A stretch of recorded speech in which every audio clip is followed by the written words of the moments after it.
Nung college to.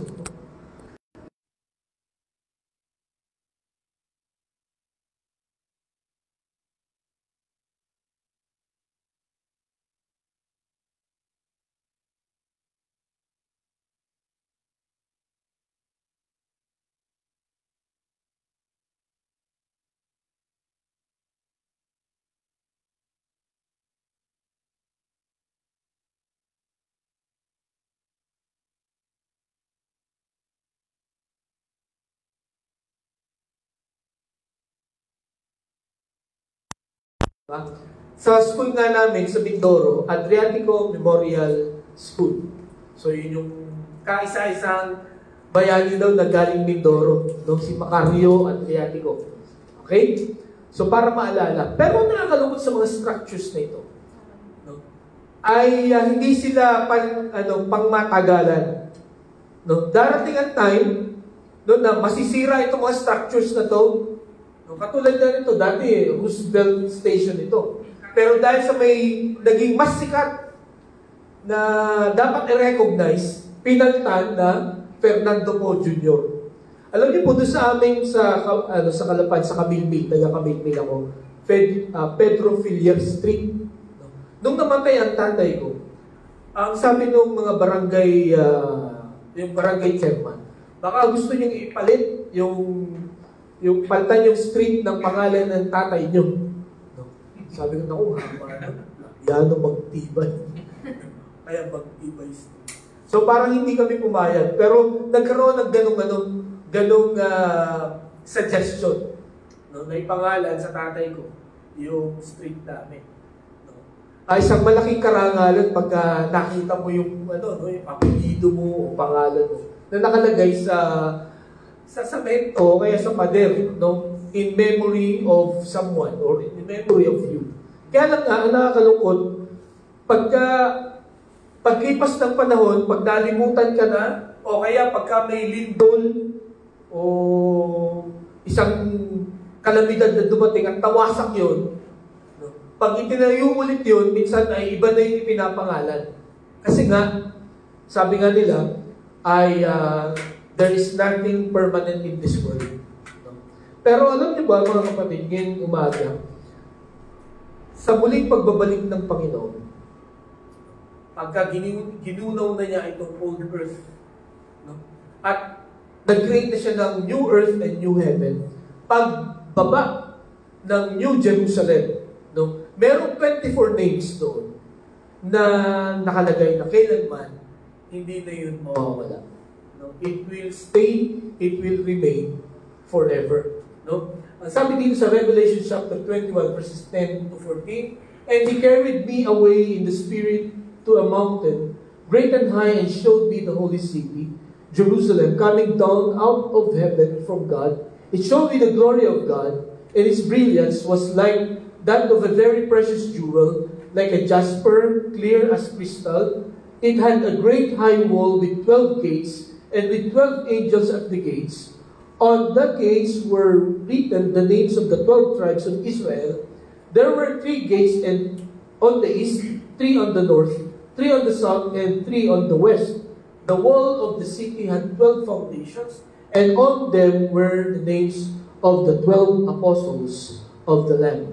Okay, so makita natin, maraming 12 na binanggit dito, pero gusto ko lang mag-focus tayo dito sa 12 apostles of the Lamb. Okay? Yung pangalan nila nasa foundation ng bagong Jerusalem na darating. Okay? So, ganito pala binigyan or bibigyan ng Panginoon ng parangal itong 12 apostles na ito. Na nung tinawag niya, no, itong mga apostles na ito, hindi alam ng mga apostles na ito kung ano mangyayari sa kanila, no, in the future, at hindi nila alam kung ano ba ang reward na ibibigay sa kanila ng Panginoon. No? Until ni-reveal ng Panginoon kay John, no? Kung ano mangyayari in the future. At makita po natin dito na sa John chapter 16 verses 1 and 2, no? Nung pinili niya itong 12 apostles, 12 disciples na to, ganito ang kanya paalala. No? Nasabi niya, "All this I have told you so that you will not fall away. they will put you out of the synagogue. And in fact, the time is coming when anyone who kills you will think they are offering a service to God. So anong ibig sabihin po nito? No? Anong ibig sabihin ng babala na ito? Paalalang ito. No? Sa pagsunod nila sa Panginoong Kristo, they will be persecuted. At ang sabi diyan, in fact, the time is coming when anyone who kills you will think they are offering a service to God. No? Yung sa pagpatay, sa pagpapahirap sa inyo, akala nila, no, ginagawa nila ng papor ang Panginoon. No? Akala nila yun ang kalooban ng Panginoon. And then, sabi pa niya sa John 16:21-23, a woman giving birth to a child has pain because her time has come. But when her baby is born, she forgets the anguish because of her joy that the child is born into the world. So with you, now is your time of grief, but I will see you again, and you will rejoice, and no one will take away your joy. In that day, you will no longer ask me anything. Very truly, I tell you, my Father will give you whatever you ask in my name. Gusto kong pansinin niyo ito sa verse 22. So with you, now is your time of grief, but I will see you again, and you will rejoice, and no one will take away that joy. Okay? So, ang sabi ng Panginoong Kristo dito sa mga apostol na ito, sa pagpili ko sa inyo, you will experience a lot of grief, a lot of suffering. Pero sa aking pagbabalik, you will rejoice. And no one will take away your joy. Sapagkat, yun nga, ilalagay ng Panginoon ang kanilang pangalan sa foundation ng New Jerusalem forever. Kaya, mga kapatid, nung tinawag ng Panginoon itong mga apostol na ito, talagang trinain niya, tinuruan niya, no? Kung paano ipapahayag ang mabuting balita, kung paano hahanapin, no, ang mga naliligaw ng landas. Okay? Wait lang. Hindi ko nag-open ko na yung mic. Kaya po hindi gumana.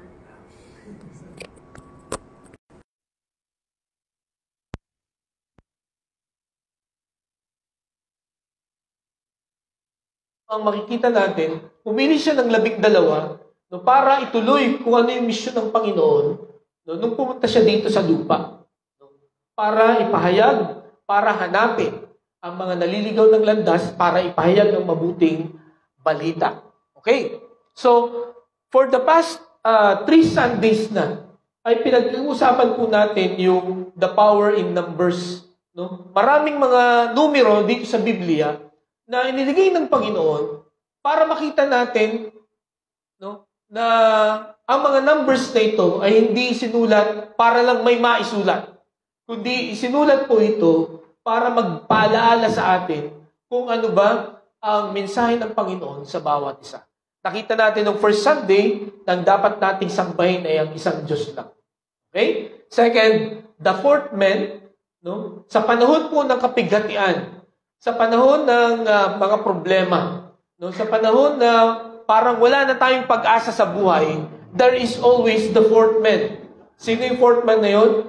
Jesus. No? Naandyan siya, hindi siya malayo, no? Kundi kasama natin, no, sa matitindi nating mga problema sa buhay. He is there, and He will always be there for us. Okay? And then last, nakita natin po last week, no, the miracle on the 7th. No, nakita natin si Naaman, no, na siya ay nagkaroon ng sakit na ketong or leprosy. No, na siya ay sabi ni Elisha, no, para gumaling ka, ay ilublob mo yung sarili mo sa Jordan River 7 times. At nakita natin yung reklamo niya, no? Na bakit sa Jordan River maputik doon, no? Madumi doon. Hindi yun malinis. Kumbaga sa panahon natin ngayon, yan yung parang Pasig River. No? Sabi niya, marami namang maganda doon sa amin na mga ilog din. No? Mas malinis pa. Pero nakita natin last week na ang kalooban ng Panginoon, hindi mo na siya mababago. Hindi mo na siya madadagdagan, hindi mo siya mababawasan. No? Ang kalooban pag sinabi ng Panginoon yung kalooban niya, yun ang dapat nating sundin. At yun ang makakapagbigay po sa atin ng fulfillment, no, sa ating buhay. Katulad na nangyari kay Naaman, yung kalooban ng Panginoon ang nagbigay ng kagalingan sa kanya. No? Yung ikapitong lublub niya, no? Nakita niya na yung kanyang balat, no, ay naging kasing kinis ng isang bata. Imagine that, no? Gusto kong imagine kung ano ang itsura nun. Pero salamat sa Panginoon sapagkat dito sa mga numbers na ito ay tinuturuan tayo ng mga principles, no? Na pagka sinabi ng Panginoon, dapat gawin po natin. Ngayong umaga, ang gusto ko pong pag-aralan natin ay the chosen 12, no? Ang piniling 12. Sino ba itong mga ito? Bakit sila ang pinili? Okay? So, dito po sa ating pag-uusapan ngayon pong umaga, meron po tayong tatlong importanteng katotohanan na makikita dito po sa chosen 12 na ito. Dito sa pinili ng Panginoon na 12. Tandaan po natin na maraming tagasunod ang Panginoong Jesucristo. No? Kung babasahin niyo po sa Matthew chapter 10, merong 72 ng mga disciples na pinag-partner siya, no? Para humayo, no? Magbahagi ng salita ng Diyos, magpalayas ng mga demonyo. No? At meron din siyang mga babae na mga disciples, no? Na kasama nila sa ministry. Pero, dito, meron siyang 12 na pinili. Okay? So, ang una na gusto kong katotohanan na makita po natin, the master of this chosen 12. Sino ang tagapanguna? Sino ang pinuno, no, ng 12 ito? Okay? Kung babalikan po natin ang Mark chapter 3, verses 13 to 19, sabi diyan, Jesus went up on the mountainside and called to him those he wanted, and they came to him. He appointed 12 that they might be with him and that he might send them out to preach.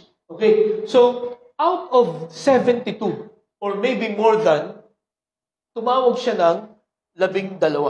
At alam po ninyo, according kay Luke, ganito po siya pumili. Sabi niya, one of those days, Jesus went out to a mountainside to pray and spent the night praying to God. Okay? When morning came, he called his disciples to him and chose 12 of them, whom he also designated apostles. So, gusto ko pansinin niyo yung spent the night praying to God.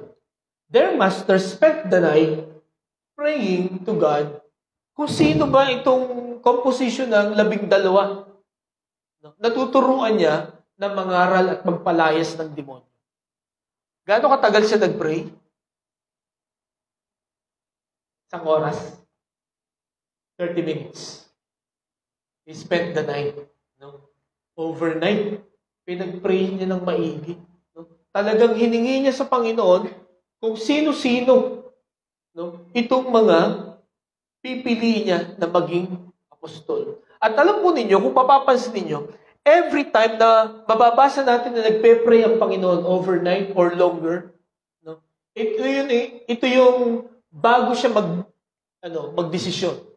No? Bago niya gawin ang isang ministry, talagang binibigyan niya ng maraming oras. Kumbaga sa salita natin, nilulunod muna sa panalangin. Mga kapatid, ngayong umaga, pagka meron kayong desisyong gagawin, paano nyo ito, o ano ang inyong preparasyon bago nyo gawin? Nilulunod nyo muna ba sa prayer? Or kung ano lang maisip natin, yun ang gagawin natin. Diba? Napaka-importante itong halimbawang ito na pinakita ng Panginoon, no, sa atin at sa mga apostol bago niya pinili itong mga apostol na ito. He prayed, no? He spent the night praying, asking God, sino ba itong mga pipiliin ko? Okay? So, ang sabi dito sa John chapter 3 verse 2, anong klase bang teacher or ano bang klaseng pinuno ang Panginoong Jesucristo? Ang sabi po dito, He came to Jesus at night and said, Rabbi, we know that you are a teacher who has come from God. For no one could perform the signs you are doing if God were not with him. So, sabi po ni Nicodemus, no, ito po ay isa sa leader, no, ng Judaism. No? Isang religious leader, isa siyang Pharisee, isa siyang teacher of the law, no, or master of the law. Ang sabi niya, you are a teacher who has come from God. No? Alam namin na ikaw ay guro na galing sa Diyos. Bakit? Sapagkat walang makakagawa ng ginagawa mo, maliban na siya'y galing sa Panginoon. And then, ang sabi ng mga tao, after ng Sermon of the Mount, no? After na mangaral siya ng napakahaba, ang reaction ng mga tao, when Jesus had finished saying these things, the crowds were amazed at his teaching, because he taught as one who had authority and not as their teachers of the law. So nakita ng mga tao, no, nakakaiba, makapangyarihan ang pagtuturo ng Panginoong Jesucristo. Hindi katulad ng mga teachers of the law na nagtuturo sa kanila. Hindi katulad ng mga Pharisees.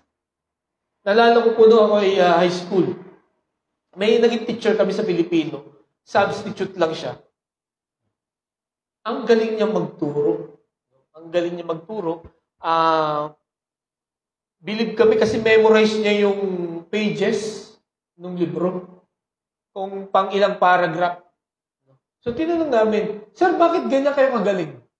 Sabi niya, tingnan niyo kung sino yung author ng libro. Tingnan namin. Naku, ikaw wala. Kaya pala ganun siya kagaling at hindi namin siya madaya. No? Hindi namin madaya na hindi namin binasa yung libro. Kasi alam niya yung laman ng libro.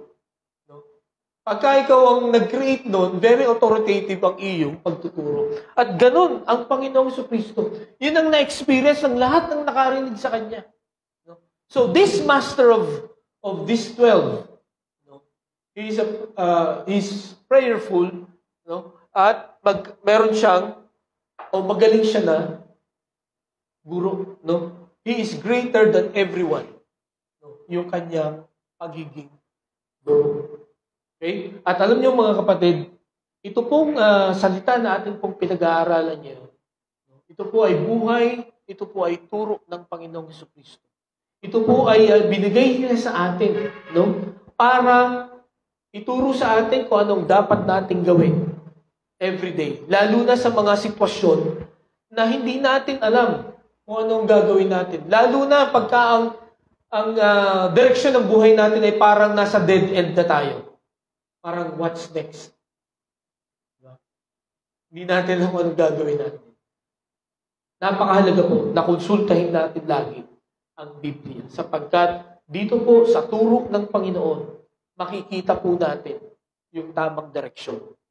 Hindi tayo maliligaw, hindi tayo mawawala, at hindi tayo magkakamali. Pagka ang sinunod po natin ay ang salita ng Panginoon. Pero kung ang susundin natin ay yung ating pag-iisip, yung ating instincts, yung turo ng iba, sinisigurado ko po sa inyo, magkakamali kayo. Maliban na lang kung yung turo nila ay from the Bible, then, yun, hindi ka magkakamali. Pero kung based sa kanila rin lang opinion, experiences, magkakaroon din po tayo ng problema. Napakahalaga mga kapatid that we will always study, consult the Word of God. Sapagkat sasabihin, ipapaalam po sa atin ng Panginoon kung ano po ang kalooban niya. Kung ano ang gusto niya na gawin po natin sa buhay na ito. Okay po? So, ang Panginoong Jesucristo, dapat nating pagkatiwalaan. Dapat nating hindi pag-alinlanganan yung kanyang mga itinuturo. Sapagkat ganito siya magturo. With authority. He came from God. In fact, He is God. Kaya, dapat po, kung ano man ang sabihin niya, yun po ang ating gawin. So nakita po natin yung master, no, ng mga apostol na ito. Bagamat naranasan nila ang maraming mga pagsubok, pero nakita po natin yung ending nila na yung kanilang pangalan, no, it will remain or they will remain forever. Ngayong umaga, mga kapatid, who is the master of your life? Sino ang sinusunod mo sa buhay mo? Sinusunod mo ba ang Panginoon? O yung sarili mo pa rin? As I've said, hindi ka magkakamali pagka ang sinunod mo ay ang Panginoon. Ang mga apostol na ito, itong 12 ito, they have chosen to follow the Lord. Iniwan nila yung ibang, lahat ng kanilang mga ginagawa. No? Iniwan nila ang lahat, no? Just to follow the Lord. And at the end, no? Sa muling pagbabalik ng Panginoon, bagamat kung titingnan natin ang mga buhay ng mga ito, kung paano sila namatay, parang feeling natin, mukhang nagkamali itong mga to. Pero, kumbaga, sabi nga, na madalas na narinig, hindi pa tapos ang laban. Diba? Sa kahuli-hulihan, doon natin makikita na lahat ng ating effort, no, kahit na tayo ay mahirapan, no, sa pagsunod sa kalooban ng Diyos, yan po ay may gantimpala. At yan po ang ipinangako ng Panginoon sa chosen 12. No? Their master. Hindi sila papabayaan, hindi sila iiwanan. At kung gagawin din nating master ang Panginoon sa umagang ito, hindi niya tayo papabayaan. No? Gagabayan na tayo, papangunahan niya tayo sa ating buhay. Okay po? So yun po muna na gusto kong makita natin na katotohanan. The master of the chosen 12. Second, the members of the chosen 12. No? Sino itong mga to? No? Bakit nag-spend ang Panginoon ng overnight to pray for this? For these people. Okay? So, tingnan po natin. Sabi diyan, these are the 12 he appointed. Simon, to whom he gave the name Peter. James, son of Zebedee, and his brother John. To them he gave the name Boanerges, which means sons of thunder. Sinabing sons of thunder, anak ka ng kidlat? Ulog. Ibig sabihin, mainitin ang ulo. Pabugso-bugso ang damdamin. Okay? And then, Andrew, Philip, Bartholomew, Matthew, Thomas, James, son of Alphaeus, Thaddeus, Simon the Zealot, and Judas Iscariot, who betrayed him. Okay, sino itong mga to? No? Napaka-importante siguro ng mga taong ito. Kasi out of 72, or more than 72, bakit pinili itong 12 ito? At kung ipinag-pray ito ng Panginoong Jesucristo, may qualities ang mga to na sinabi ang Diyos Ama sa Kanya para piliin itong 12 ito. Diba? So, tingnan natin. Sabi dito sa Luke chapter 6, verses 12 and 13.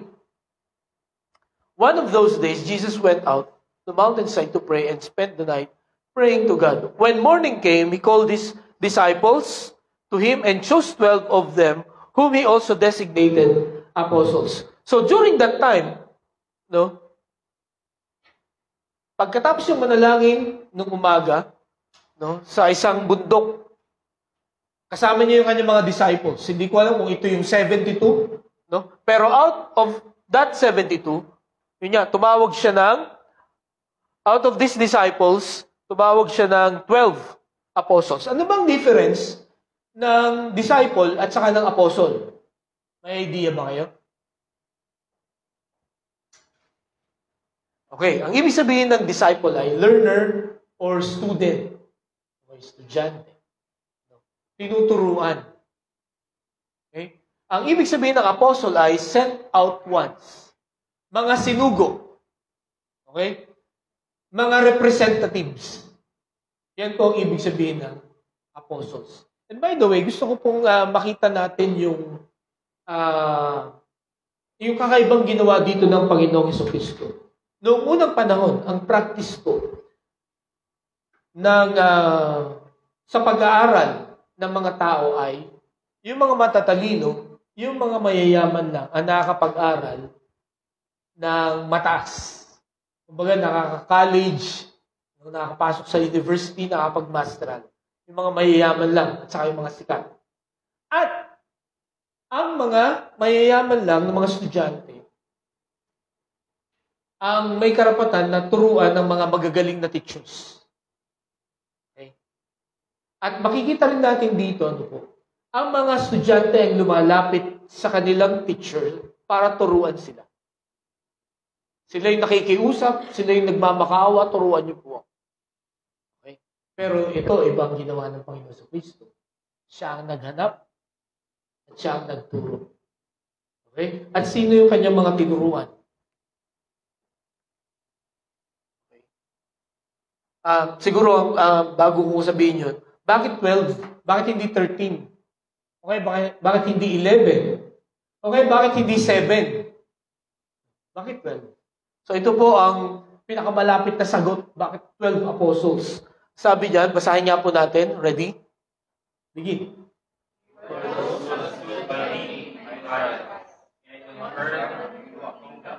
Just as my Father confirmed, so that you may eat and drink at my table, my kingdom and seat, judging the 12 tribes of Israel. Okay, so bakit 12? Sapagkat sa muling pagbabalik ng Panginoon, they will judge the 12 tribes of Israel. No? So pagka 5 lang ang pinili niya o 7, hindi much. No?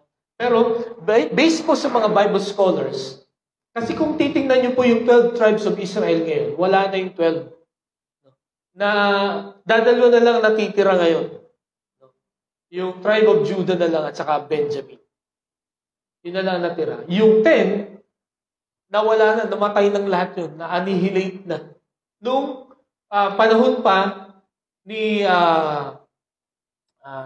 ni King Solomon, nung na-divide ang kingdom, no? Sa southern at saka sa northern kingdom. Yung northern kingdom, yun yung 10 tribes. Yung southern, yun yung 2 tribes. No? At itong northern kingdom, katulad ng pinag-aaralan natin, walang hari na matuwid dito. Lahat masasama. Kaya sila ay sinakop agad ng Assyria. At doon sa Assyria, yung pinatay sila lahat doon. Wala nang bumalik. And then, ang Judah, ang southern kingdom, dahil may 6 na mga mabubuting hari na ini-influensyahan yung mga Hudyo, na sumamba sa Diyos. Pero karamihan pa rin sa kanila ay masasama. Kaya sila hinayaan din ng Panginoon na masakop naman ng Babylon. Pero maganda dito, may nakabalik. May mga remnants na bumalik sa Judah. At yun na yung nagkaroon na sila ng mga anak, no? At ito na yung nakikita natin ng mga Hudyo. No? Galing sa lahi ni Judah. Kaya, according sa mga Bible scholars, ang Panginoong Jesucristo ay pumili ulit ng 12. No? Kasi ang 12 tribe of Israel, ito ay galing sa Old Covenant, no? Sa Old Testament. So dito daw sa New Testament, sa bagong kasunduan, ang magre-represent noon ay ang 12 apostles. Okay? At anong gagawin nila? They will judge the 12 tribes of Israel. Kaya 12 ang kanyang pinili. No? Hindi 11, hindi 13, hindi 15. Hindi 12. Okay? So, sino itong mga to? They are ordinary men. Okay? Si Peter, Andrew, James, and John. Ano nga mga trabaho ng mga to? They were fishermen. No? Sila ay mga mangingisda. At makikita po natin sa beginning ng ministry ng Panginoon sa Kristo, tinawag niya itong mga ito. Follow me and I will make you fishers of men. No?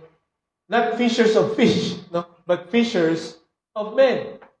Okay? At nakita natin yung response nila, iniwan nila yung kanilang trabaho at sumunod sa Panginoong Jesucristo. Next, they are politically connected men.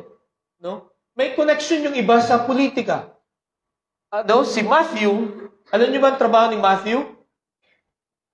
Tax collector siya. No? publican. Galit ang mga Hudyo sa mga publican or sa mga tax collector. Alam niyo kung bakit? Sapagkat feeling nila, traitor itong mga ito. Kinukuhanan ng tax ng kababayan nila, sila, at ibinibigay sa Roman government. Okay? Kumbaga, at saka that time, matindi na rin ang corruption. So, parang ang feeling ng mga Hudyo, dinanakawan sila. At ang ginagamit na front ay itong mga tax collector para nakawan sila. Kaya, galit. At ang tingin nila sa mga tax collector, makasalanan. Lalo na yung mga Pharisees. No? Ang tingin nila sa lahat ng mga tax collectors, makasalanan yan. Hindi dapat lapitan yan. Hindi ka dapat makipagkaibigan dyan. Hindi ka dapat makakitahan ng selfie, no, with the publicans. Buti ngayon, hindi na uso yun. Ano? Yung mga taga-BIR, pwede tayo makipag-selfie na sa kanila. No? Pero, they are politically connected men. They are rejected kung tutusin. Diba? Next, they are unknown men. Anong ibig sabihin nun? Itong si Philip, Bartholomew, Thomas, James, son of Alphaeus, except this Thomas, walang ibang anong tawag dito? Description about them. Okay? So, they are unknown. Parang hindi describe kung sino sila. Hindi sila kilala. In short. Okay? And then, ang pang-apat, doubter and unbeliever. Si Thomas at saka si Judas. Doubter, si Thomas, si Judas, unbeliever siya. Hindi siya sumasampalataya sa Panginoon. Siguro tanong natin, bakit nakakasama siya sa 12? Diba?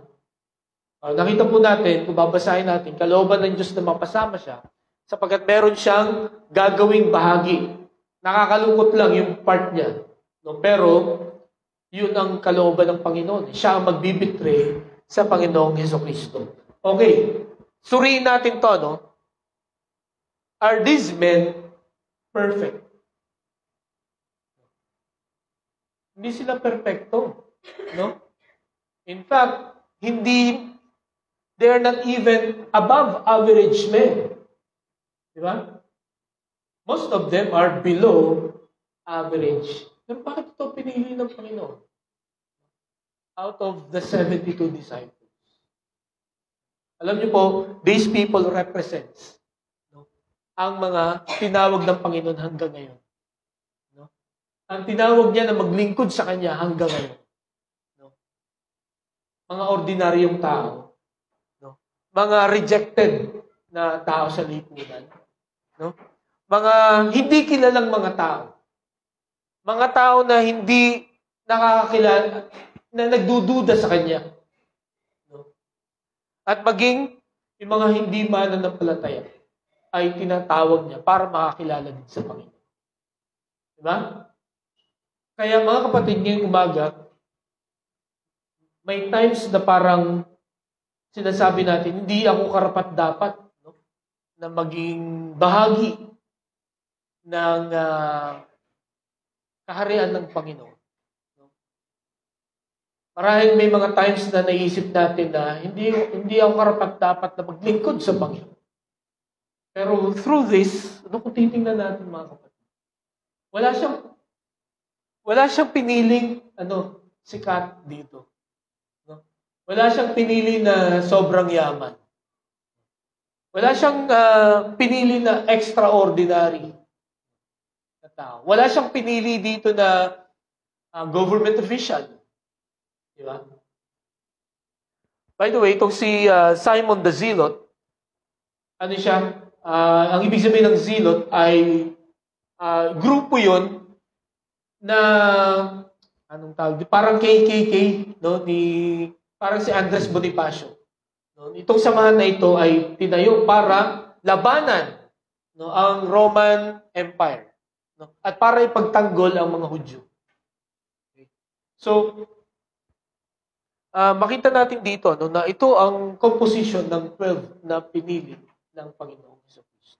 At ang Panginoon ang pumili dito. Hindi sila nag-volunteer. At hindi nila pinilit ang kanilang mga sarili. Okay? And you know what? Every time na makikita ko po itong mga pinili ng Panginoong Kristo, this comforts me. Ito po ay nagbibigay sa akin ng kaaliwan at inspirasyon. Kasi many times in my life, sabi ko talaga, bakit kaya ako pinili ng Panginoon? Hindi naman ako magaling, hindi naman ako matalino, hindi naman ako magaling magsalita. Pero bakit pinili ako ng Panginoon? Hindi dahil sa kung ano ang meron ako. It's because of the grace of God. Because of His mercy. Na itong mga ito, wala silang pwedeng may pagmalaki. Kung halimbawa makakausap mo sila ngayon, hindi lang sabihin na, kasi magaling ako magaling ako mangisda. Expert ako. Hindi po yun nasasabihin. Wala silang may pagmamalaki. Lahat ay dahil sa biyaya lamang ng Panginoon. Kaya mga kapatid, ngayong umaga, kung ang kalooban ng Diyos sa atin ay maglingkod sa Panginoon, huwag na tayo mag-isip ng kahit ano pa man para tayo ay umayaw o mag-doubt sa tawag niya. Ang dahilan lamang kung bakit tayo isinali ng Panginoon sa gawain niya, it's because of His grace. Wala siya nakita na maayos sa atin. Pero sa kabila nun, pinili pa rin tayo because of the Lord's grace. Okay? And the Lord will sustain us through His grace. Lamang po. Wala nang iba. Ang CGBC Satellite, marami tayong mga pinagdaanan. We are 12 years na. By God's grace. Se-celebrate na natin yan in 3 weeks time. Pero bakit nandito pa rin tayo sa kabila ng marami mga challenges na kinarap natin? It's because of God's grace. Hindi dahil sa may leader kayo, hindi dahil sa okay ang ating mga facilities, hindi dahil sa bawat isa. It's because of God's grace. At ang dahilan kung bakit narito tayo ngayon, mga kapatid, ay dahil lamang sa biyaya ng Panginoon. Kaya dapat sa bawat accomplishments natin, mga kapatid, let us give glory and praise to our God alone. Siya lamang ang dapat purihin natin, mga kapatid. At wala nang iba. Okay po? So, ito po yung mga members ng Chosen 12. Kasama ka ba dito? Pwede mo bang isali yung sarili mo dito? Ako pwede kong isali. Kasi hindi ako perfect. At kayo din, mga kapatid. Pwede rin kayo na isali dito. In fact, ang hinahanap nga ng Panginoon, yung mga ordinary people, yung mga outcasts. Kung mapapansin niyo, from Old Testament hanggang New Testament, hanggang sa oras na ito, yung mga ordinary people, yung mga tao na kumbaga outcast, hindi kilala sa lipunan, yun ang madalas ginagamit ng Panginoon. Kaya kung ganun ang pakiramdam nyo ngayon, candidate kayo na gamitin ng Panginoon sa kanya pong gawain. Kaya sana huwag tayong magdalawang isip, tayo po ay magpatuloy, tayo po ay magpagamit sa ating pong Panginoon. Okay? So, nakita natin yung pangalawa, hindi lamang the master of the chosen 12, hindi lamang the members, but ang pamuli, the mission of the chosen 12. Anong gagawin nila?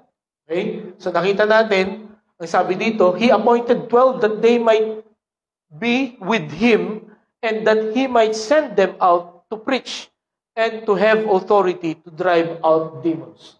First, na mission o dapat gawin po ng isang tao na tutugon sa tawag ng Panginoon. At katulad dito mga ito, first, to be with Him. Okay? Kailangan mag-spend ng time with the Lord. Pakinggan kung ano ang kanyang mensahe, pakinggan kung ano ang kanyang instruction. Pakinggan kung ano ang mga hindi dapat gawin at dapat gawin ng nanggagaling sa Panginoong Kristo. Marahil ito mga kapatid, ang dahilan bakit nahihirapan tayo sumunod sa Panginoon is because we are not spending time with Him. Diba? Ngayong umaga, kumusta ba? Kumusta ang ating time with the Lord? Nasubukan niyo na ba na mag-pray overnight? Talagang hindi kayo minsan hindi tayo makatulog eh. Anong ginagawa niyo pag hindi kayo makatulog? Nunood na. O kaya nagbabasa lang kung ano. Diba? Why don't we try to pray? Di ba? Lahat na ng kakilala mo, no? Na maalala mo, ipag-pray mo.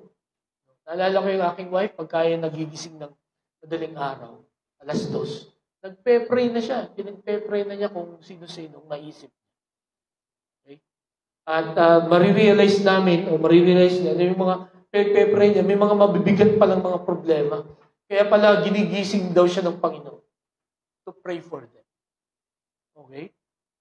Sa halip na kung ano-ano ang ating mga gawin o isipin, no? During dull moments, no? Why don't we pray? Ako po, noon, pagka ako ay anong tawag dito? Nagbabiyahe. Pag nakasakay ako ng bus, madalas ay pinagpipray ko ang maraming tao, maraming mga bagay.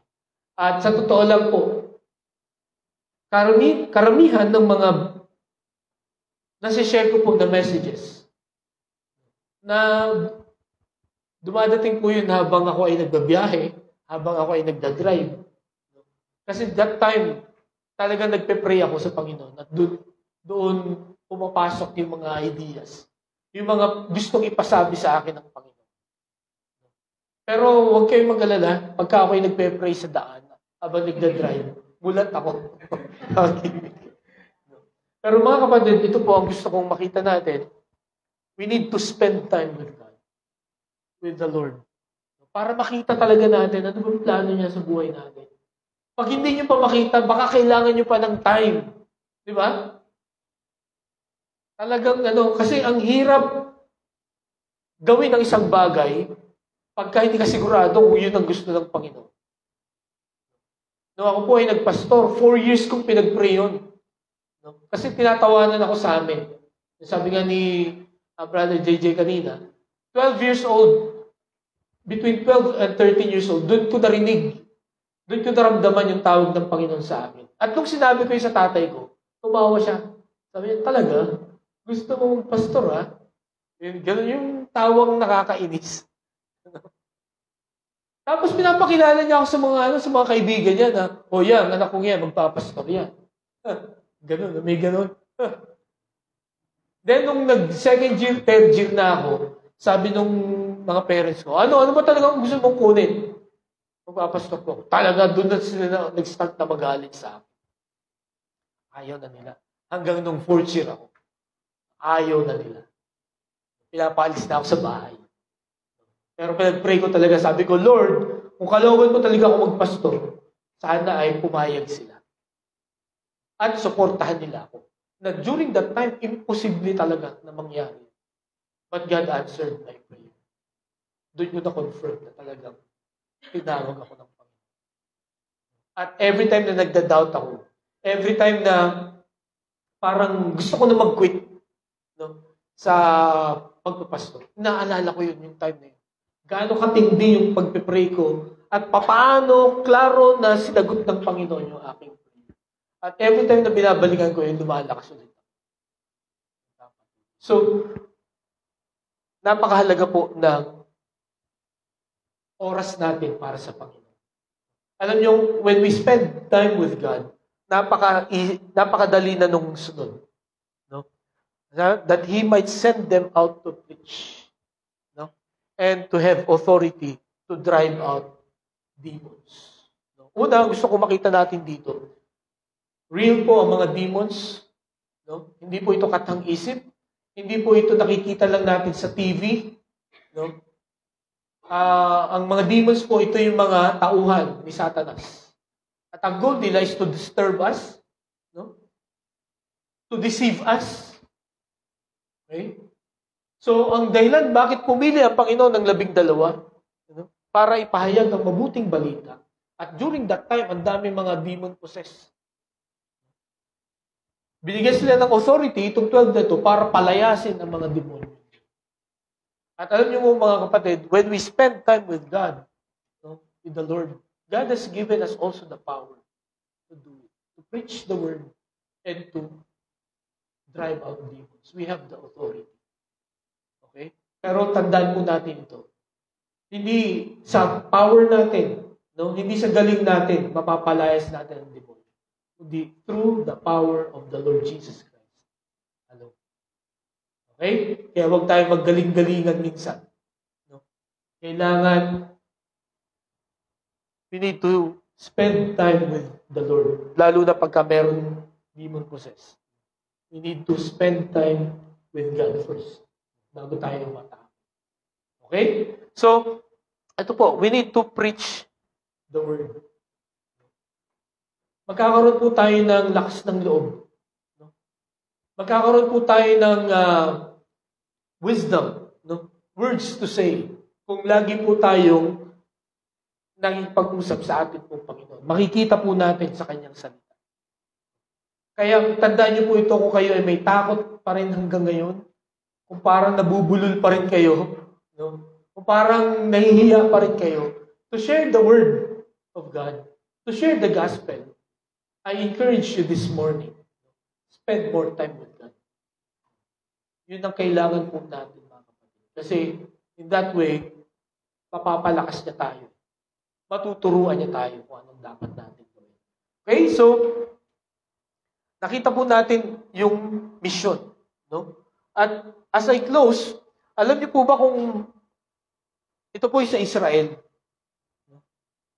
At ito pong part na to, yan ang Mount of Olives. Okay? Yan po ang Mount of Olives. At dyan po umakyat ang Panginoon. Okay? Pero bago siya umakyat, may iniwan siyang palaan. May iniwan siyang utos. No? At bago natin tingnan yun, dyan din siya babalik. At alam ba ninyo, excuse me, sa nangyayaring labanan ngayon sa Israel. Bantayan niyo po kung anong mangyayari sa Israel. Pero kung titingnan po natin yung nangyayari sa kanila ngayon at nangyayari sa Bible, lalo na yung mga prophecy sa kanyang muling pagbabalik, ay masasabi ko po, malapit na siyang bumalik. Hindi ko pa alam kung kailan ang exact. Pero malapit na siyang bumalik. Anytime.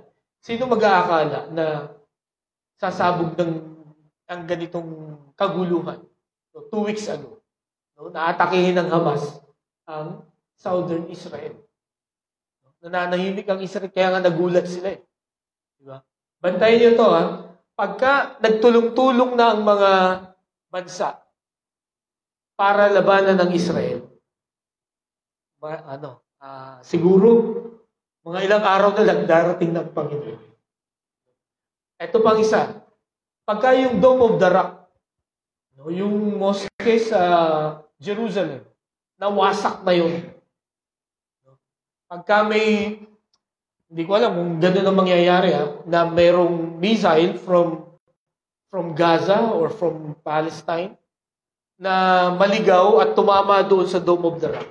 Kasi according sa prophecy, sa muling pagbabalik ng Panginoon, itatayo ulit ang temple ni Solomon. At based po sa mga archaeologists, yung pinagtatayuan ng Dome of the Rock, yun daw po yung location ng temple ni Solomon. So, kailangan masira muna yun bago maitayo ang temple ni Solomon. So, bantayin po natin yun. Ibig sabihin, malapit nang bumalik ang Panginoon. Hindi po natin mapipigilan yun, mga kapatid, yung pagbabalik ng Panginoon. In fact, dapat maging excited po tayo. Pero, ready na ba tayo sa kanya pagbabalik? Sa tingin ninyo, nagawa nyo na yung mga dapat natin gawin. Again, hindi natin alam kung kailan siya darating. Pero, ang isang alam natin, we still have a chance to do what He wants us to do. At yun ay i-share ang salita ng Panginoon, ang mabuting balita. Na ibahagi na ba natin ito sa mga tao na nangangailangan? No? Sa inyong loved ones, classmates, office mates, i-share nyo din ba yan? Kasi yun ang purpose ng Panginoon. No? Kung bakit tayo iniligtas niya. No? Hindi lamang para tayo iiwas sa impyerno, hindi lamang para tayo papuntahin sa langit, kundi para ibahagi natin yung mabuting balita. No? So ito ang kanyang iniwan. No? Sabi niya, but you will receive power when the Holy Spirit comes on you, and you will be my witnesses in Jerusalem, and in Judea, and in Samaria, and to the ends of the earth. Sa mga na Bible study ko po dito, na daanan po natin ito, alam po natin kung ano yung Jerusalem, yung Judea and Samaria, at the ends of the earth. Yung Jerusalem, no, ito yung abot natin, no? Yung kapaligiran lang natin. No? Pwedeng family natin, relatives natin yan. No? Hindi na natin kailangan pumunta sa Jerusalem para maging saksi. No? Kundi ang ibig sabihin yan, yung mga kalapit natin.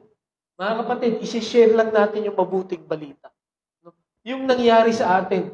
Huwag niyong i-share yung nangyari sa kapitbahay ninyo. No? Huwag niyong i-chismis. No? Yung kung ano man ang mga chika doon sa ibang mga lugar. Ang i-chismis natin, anong ginawa ni Jesus sa buhay natin. Sapagkat sa panahon ito, sa kaguluhan na nangyayari sa buong mundo, ang pinakamahalaga na kwento, na balita, na pwedeng o dapat marinig ng mga tao ay ang mabuting balita ng Panginoon. God has chosen these 12 to share the gospel. And God has chosen us to share the gospel to the people. Tayo po'y manalangin. Panginoon, salamat po sapagkat ang inyong salita ay buhay hanggang sa oras na ito. At ako'y naniniwala. At tulad din ang sabi mo sa iyong salita, ito po'y mananatili, magpakailan pa man. At hindi po babalik sa inyo ang inyong salita na hindi na-accomplish ang kanyang purpose. Ngayong umaga, Panginoon, dalayan ko po na kausapin mo po ang bawat isa sa amin. Kailangan po namin ibahagi ang inyong pong salita sapagkat tunay po na napakabuti mo sa bawat isa sa amin. Salamat at iniligtas mo kami. Salamat at narinig namin ang gospel. Salamat po sa 12 apostles na ito na hindi sila nagdalawang isip na sumunod at ibahagi ang inyong salita.